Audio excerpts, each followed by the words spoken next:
You found it. Your home for the best content on your favorite team, the Fighting Tigers of LSU.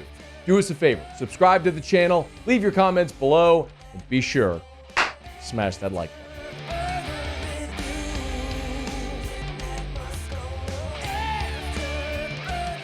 LSU Saturday morning will have a scrimmage in Tiger Stadium. Earlier this week, Brian Kelly, when he met with reporters, was asked what he was hoping to get out of this scrimmage Saturday morning. Here's what he said. We'll try to get in, somewhere around 60 to 70 plays. It's generally the biggest scrimmage in terms of live work that we'll get. We did some situational, as you saw, goal line work today. So it will be the time where we get a lot of the starters in there, get as much work as possible. And then certainly the younger guys will get the rest of the work. So 60 to 70 plays, and we'll take a look at the starters for the bulk, and then the young guys will get work toward the end. That's from Brian Kelly earlier this week. And this, of course, is the final scheduled practice of fall camp. Monday classes begin for LSU, and then you are into sort of game prep for Florida State 2 weeks out, installing game plan, and then you're into game week the following. But this the preseason, the camp, fall camp portion. This is it. The last fall camp practice. I'll tell you, there's a couple of things that I'm going to be keeping an eye on. You all know this by now, but sort of the biggest takeaway early in fall camp was that the offense was ahead of the defense, and in particular, the receivers were having a field day against the defensive backs. And over the past week, certainly the second full week of camp, the defense caught up to a degree. And one of the things that Brian Kelly said that first media availability in fall camp, when we asked him about how much success the receivers were having against the defensive backs, one of the things he told us was, look, those drills are skewed to favor the offense. And he's right. It's a 100-yard field that's 53 yards long, and you put a receiver and a defensive back out on an island, and the receiver can run anywhere. And there's no pass rush on the quarterback, so you eliminate a lot of the variables that assist the defense, and it's leaned toward the offense. And it showed. Do you remember the first time we saw that one-on-one drill? We charted it. There were 22 reps that I charted.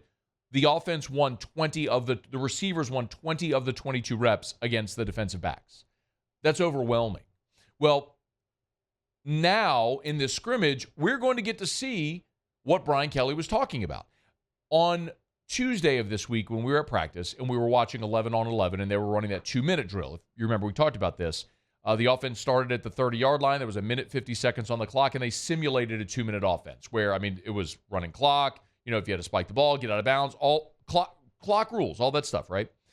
And there was a play where I believe it was Braden Swinson would have had a sack on Jaden Daniels if they were live tackling, which they weren't, and they allowed the play to continue, and Jaden dumped it off to the running back for a short gain. But the point is, in this scrimmage, now Jaden's not going to get tackled to the ground, but they touch him, he's sacked, he's down there. We're going to get to see how much that pass rush might impact not only Jaden, but Garrett, all the quarterbacks that we get to see in the scrimmage.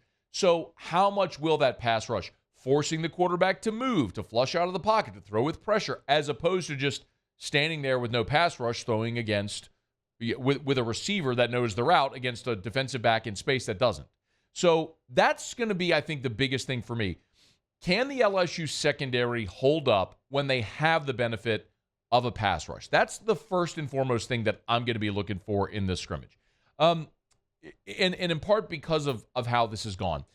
Obviously, I know sometimes I say it tongue-in-cheek, but I mean it seriously. The most important thing is that you stay healthy. You don't want to get anybody injured in this scrimmage. Earlier this week, we learned about Florida having a scrimmage, and they had one of their defensive players lost for the season due to a knee injury. So that would be a worst-case scenario. I think we all understand that.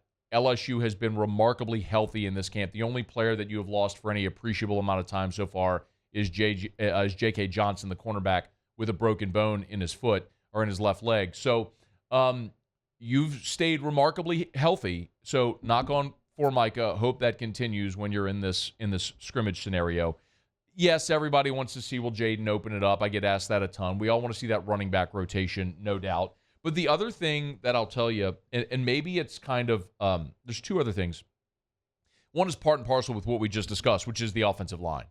I feel like the offensive line and defensive line have really operated at a stalemate for much of this fall camp from what we've gotten to see. I want to see how that unit holds up against this LSU defensive front with Mason Smith and Mekhi Wingo and Jacoby and Guillory. And, and Jordan Jefferson, the West Virginia transfer, seems to have solidified himself as the next. So when they rotate their two deep at tackle, it's Smith, Wingo, and then Guillory, Jordan Jefferson have been next. So I'm interested to see how that offensive line performs against a really good first unit on the defense. Ovia Gofu and Savion Jones have been good at the ends. We talked about some of the maybe lack of depth at the jack and the big end spot, but keep an eye there. And the other thing, and I'll put an asterisk here because I don't know how much of this we're going to get to see, but it is special teams. I mean, one of the things that I've pointed out through all of our camp reports is that LSU has spent an inordinate amount of time on special teams. And I don't just mean like the kickers on a far field,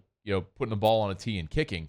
I mean the full-on special teams unit. Like Bob Diaco is running them in punt cut, punt return, punt team, kickoff return, hands team. We're seeing entire periods dedicated to these entire units. We've talked about them using starters and guys on the two deep in special teams. Well, are we going to get to see this live action in this scrimmage? If so, I want to see how they functionally perform in those game-like scenarios. So just something worth keeping an eye on. A few things I'll be watching with pen and pad in hand in Tiger Stadium on Saturday mornings. LSU hits their full-scale scrimmage, last full-scale scrimmage before the opener against Florida State 2 weeks from Sunday. Hey, thanks so much for watching. Please leave your comments. I love to interact, and be sure to hit the red subscribe button below.